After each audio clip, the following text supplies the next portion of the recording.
Welcome to Immunobites. I'm Dr. Jimmy Gutman. Hi, I'm John Molson.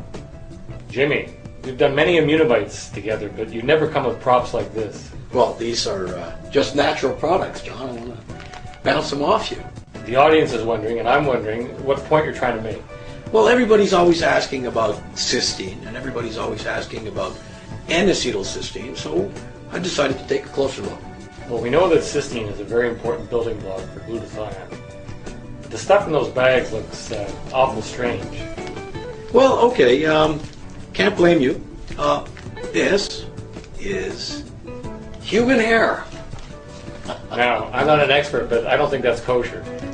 Actually, that's pretty funny, John. It's neither kosher nor halal. We've got some taboos about eating human parts. Okay, so what does cysteine have to do with all this? I'm glad you asked. Believe it or not, up until about 10 years ago, the most common source of cysteine was gathered up off the floors of Chinese barbershops. They would get hair clippings, pay a few pennies, and at the end of the day, you end up with this as a raw product. Well, I guess we could call that a natural product, but it's not very appealing. And I imagine there's like a whole series of chemical steps to eventually turn that into cysteine. Absolutely, John, and you're right about being grossed out. There's enough complaints about that, of course, people had to find a different source. Okay, so that's the first bag. What's in the next one? This is the current most common source of cysteine, again from China, from Chinese ducks. Why China? Lots of ducks. But apparently North American chickens are becoming more and more popular. So if the cysteine is chemically extracted from feathers, why do they call it a natural product? It's more of a legal question than a scientific one. I guess if it comes from a natural product or an animal or a human, it makes it natural. Yeah, I've heard there are artificial forms of cysteine as well. You're a good straight man.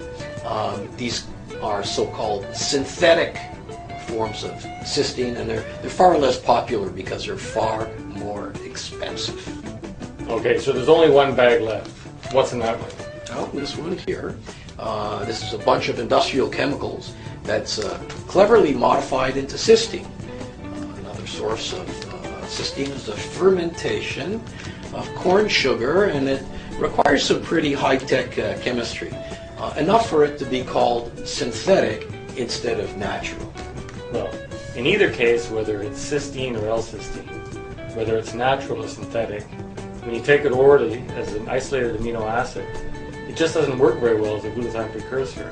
And that's why drug companies develop NAC. Exactly, but the NAC is actually sourced from the cysteine, so it's the same source. And it's still called a natural product.